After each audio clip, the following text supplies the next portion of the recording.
Welcome back to Pasadena In Focus. I'm your host, Yosio Montes, and today we'll be speaking with Water and Power Department, the Roseville Aquatics Center, as well as the Planning and Community Development Department. Stay tuned.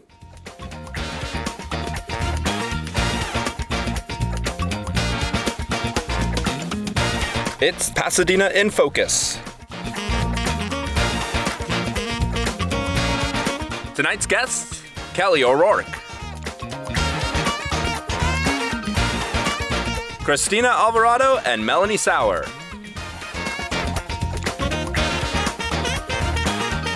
Jason Mikaelian.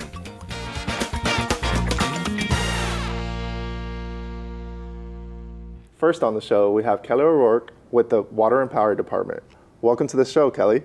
Thank you. It's so exciting to be here. Yeah, we're super excited to have you and talk about some things for Water and Power. So tell us a little bit about what's going on in the month of May. Well, May is one of my favorite months of the year because we join utilities across the nation in celebrating Water Awareness Month. It's a really great opportunity to highlight one of our most precious natural resources, water. So we're doing events, activities, tons of opportunities to connect with the community. We have specialized programming for children, which I'm really excited to tell you about. And we're just celebrating water all month long. I know there's an annual art contest. Can you tell us more about that? So we do an annual art contest in partnership with Metropolitan, and it's really fun and a great opportunity to really highlight and showcase our local artists. So it's open to students in grades kindergarten all the way through 12th grade. Wow. And we'll accept digital art as well as hand-based drawing and painting as well. The theme is Being Water Wise Is. So all of the art submissions really need to convey that theme, and they need to also include a little slogan or what being water wise is really means to these students. And we get some beautiful submissions. In fact, last year, our submissions were so great that we made the cover of the annual Metropolitan Being Water Wise Is calendar. So we're really excited to participate again this year. And again, that's open to all students, grade kinder through 12th, that live in PWP's service territory. And you can find more information about the Being Water Wise Is art contest at pwpweb.com. When is the deadline for the art contest? So all submissions for the Being Water Wise Is art contest are due May 30th, and they can be submitted digitally online, or you can bring them to Pasadena Water and Power's counter at City Hall. What was the Water Town Hall for people that might not know? So Pasadena Water and Power, as part of May is Water Awareness Month, we hosted a virtual town hall about all things water, and it's currently available on our website, pwpweb.com. And it's a great way not only to learn more about our local water, how it gets to you, how we ensure high quality water, where it comes from, but it's also a great opportunity to really get to know more about the leadership at PWP and our water future as well. So that's currently on our website, and I really encourage everyone to just check out the Water Town Hall to really learn more about their water. I heard some great things about the Garden Show and Tell. Can you tell us more about that? So Garden Show and Tell is one of my favorite celebrations of May is Water Awareness Month. And what it is really an opportunity. It's an opportunity for our friends and neighbors that have already converted from thirsty turf to drought-tolerant landscaping to really show how beautiful these gardens can be and how diverse the plantings and elements of these gardens can be. So we ask people who have already done this transformation to submit pictures to us, and then every week we pick a Garden of the Week to showcase on our website and social media channels. So it's a great opportunity not only if you've already done your conversion to really celebrate that, but if you're thinking about it, if you're on the fence, if you don't really know how to start or what it would look like, if you're looking for ideas, this is a great way to really get inspired because these plantings and these gardens are right here in our community. So we know that they're great with our climate, and it's just a really fun celebration of how beautiful these gardens are and how diverse they can be as well. So I really encourage everyone to participate for a chance to be featured as our Garden of the Week. And also just to keep following the Gardens of the Week on our social media channels and our website so everyone can be inspired by these beautiful gardens. Yeah, it seems super easy too to enter. So you just submit through social media or through email. Is there other forms of submitting the information? So what if you don't have that connection of like internet connection? Do you go in person and drop it off at the PWP office at City Hall, or how else can you submit as well? Yeah, so you can absolutely check out the website at pwpweb.com for more information about how to submit. Or again, you can give us a call at 626-744-4005. And we're happy to share how everyone can participate in this exciting opportunity. Can you share with the viewers how they can engage more with the programs at Water and Power? Yeah, absolutely. At Pasadena Water and Power, we're always working to stay connected with and for the community. We have a number of events, workshops, classes going on throughout the year, and the best way to stay up to date to that is on our website at pwpweb.com, or you can call us at 626-744-4005 and speak to somebody on the PWP team about those kinds of opportunities that we have coming up.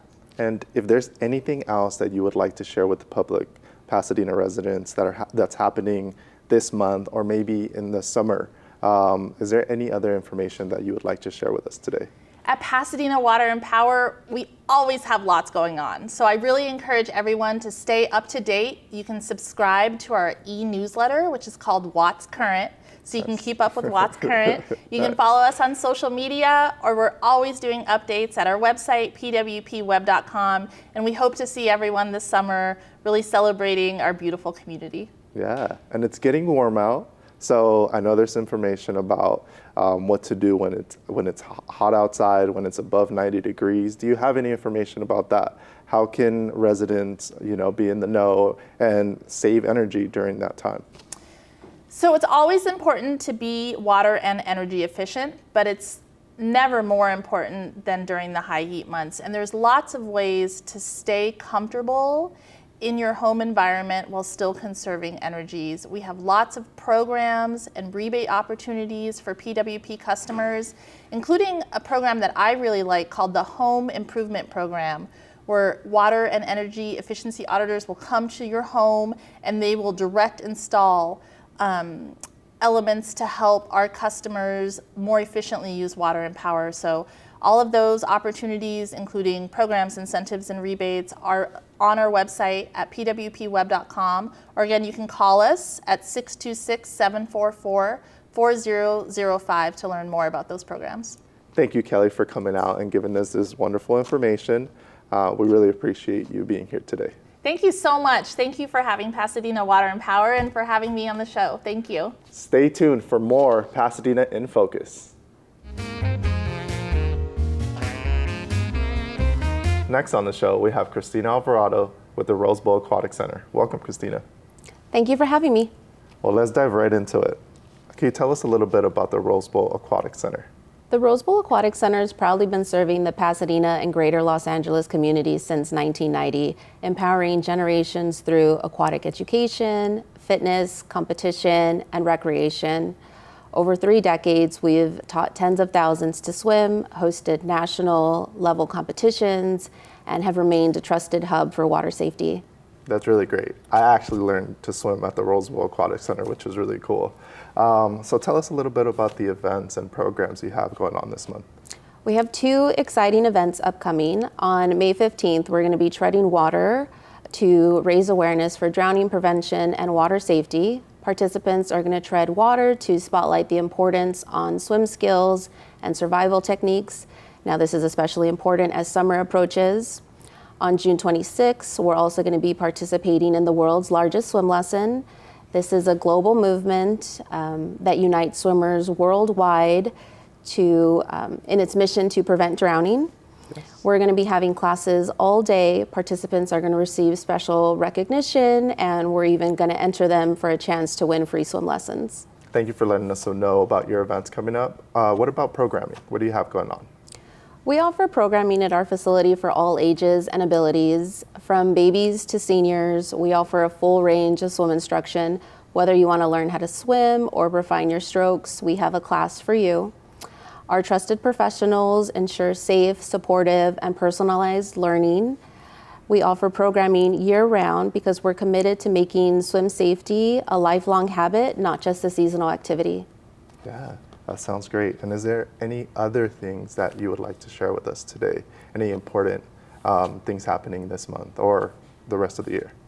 As we celebrate 35 years, I think we want to reaffirm our mission to build a stronger, safer, and healthier community through aquatics. Whether you attend our events, sign up for swim lessons, or simply spread the word, your involvement helps save lives. Perfect. Well, thank you for being here with us today, Cristina. Thank you for joining us on our show today. Thank you. Next on the show, we have Melanie Sauer with the Rose Bowl Aquatic Center. Welcome. Well, thank you for having me. Tell us a little bit about the history about the Rose Bowl Aquatic Center. Sure. In 1990, a group of civic leaders and the City of Pasadena joined together to renovate the facility down in the Arroyo, which is in Brookside Park. And, I think they were so committed to making sure that the programming of the facility was committed to the community. And so we have athletes, we have swim lessons, we have water fitness, we have all kinds of programming that happens there. But when you think about the totality of all the people who've learned to swim over 35 years, it's in the thousands and thousands of folks that have learned. All year long, we're going to celebrate. And this month in May, we are celebrating a joint press conference that we're having. And we'll start by talking about water safety together. And afterward, we're going to have our treadathon, or we'll be treading for water. And as you know, with treading water, it's such a community event. We can come together, we can chat while we're treading, but really what it's doing is building awareness for water safety. And so we hope you can join us for that I'll day. definitely be there. Oh, fantastic. Treading. Great. So Great. I'm excited to do that. How can people stay informed about the programs at the Rose Bowl Aquatic Center? They can go to our website at rosebowlaquatics.org, or they can go on social media at the RBAC. If someone were to, or is not familiar with the Rose Bowl Aquatic Center, what is one fun thing that you would say they have to do this at the Rose Bowl Aquatic Center? Wow, that's a great question. I think, starting by if they wanted to come and lap swim, or if they wanted to join a water fitness class, I think that could be really fun for somebody. But if it's something they're not as familiar with water, we have specialists who can teach classes for those who, whether you're young or an adult, to swim, or at least to be a little less afraid of the water. So we welcome everybody. Thank you for being on the show with us today. We'll be right back.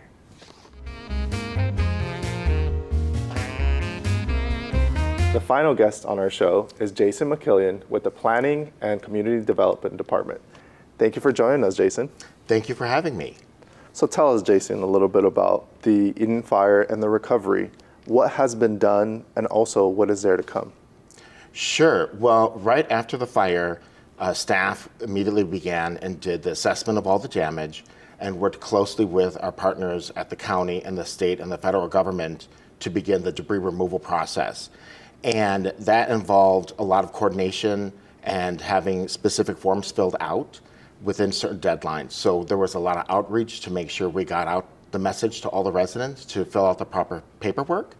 And currently about 70% of the properties in Pasadena have had their debris removed, which is a really high number when you compare it to other major fires in California over the past several years. Yeah.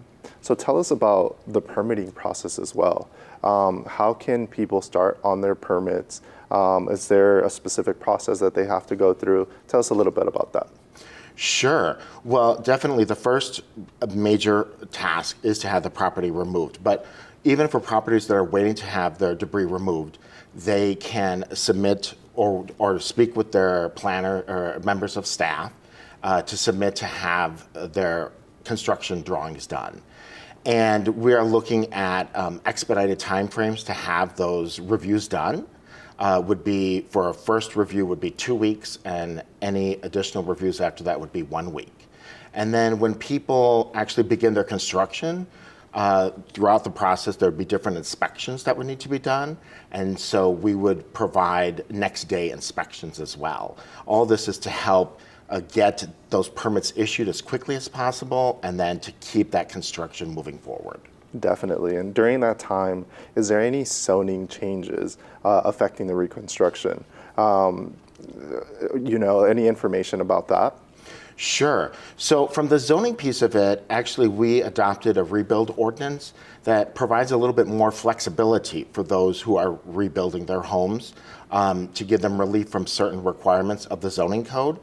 And from the building side, there is a new building code that will be effective statewide on January. So the draft of that code will be released in July, and so we'll be looking at that immediately to see if there are any changes that would affect those that are still waiting to submit their plans for construction. Yeah, and one popular question that I see online a lot is, will there be any fees waived? That is something that staff is looking at right now. Okay. So we would have more information to share on that later. For sure. And where can people find more information about the whole entire process? For someone that maybe has no clue what's going on, they need to, find the most current information. Is there points of contact? Talk to me a little bit about that. Yes, so we have all the information consolidated on our disaster recovery webpage for the city. So it's cityofpasadena.net /Eaton-fire and then /. And all the information is consolidated on that website. So there would be information. Each of the properties has a designated staff person to help them through the process, as well as a designated planner to help them through the zoning and building process. So they'd be able to look up that information. They'd also be able to submit their plans there, get status updates on their plans as well. There's also links to outside agencies to provide support, whatever that may be, different county, state, and also federal web connections. And also, are there any fire building requirements? Yes, so there are a lot of things that are in the existing building code and fire code, which come from the state. The city does have some added measures on it, but there are certain fire hardening requirements as far as how the walls are constructed or how window openings are constructed, especially if the property is located in a high fire zone, which are usually the properties that are closest to the foothills. There are also landscaping requirements to do more drought tolerant and less flammable type landscaping as well. But those are all things that would also vary depending on where the property is located and how much construction they plan to do. So that's something that they could go and have a one-on-one discussion with their planner or building person. So Jason, where can people go to find more information about planning and community development? Is there a website, phone number that people can call? Sure, yes. We have our webpage, which is cityofpasadena.net /Eaton-fire and then /. And we've consolidated a lot of information on the Eaton Fire on that page for residents as well as businesses. And we also have our help desk line for planning, which is area code 626-744-4009.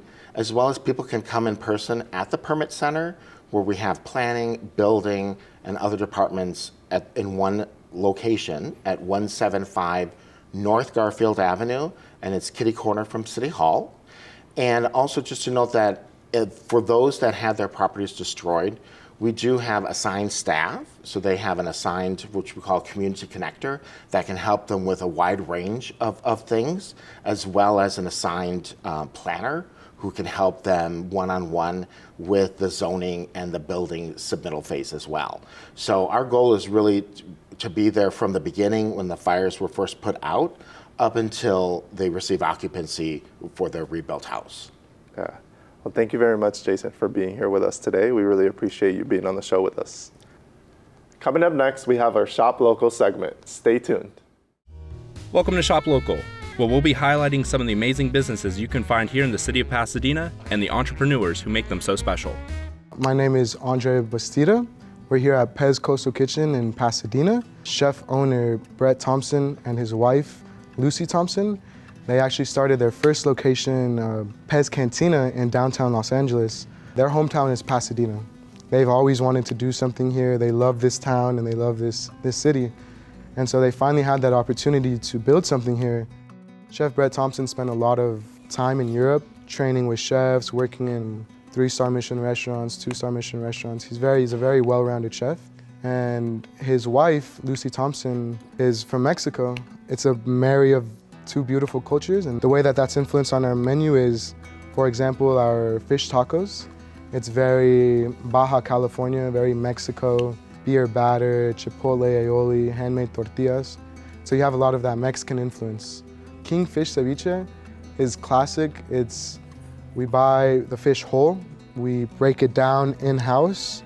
Our lamb meatballs, it's not seafood, and that's one of the things too, a lot of people get confused. Like, yes, we pride ourselves on our seafood and we're a seafood-based restaurant, but we have other options. We have beef short rib, we have chicken dishes, we have lamb meatballs.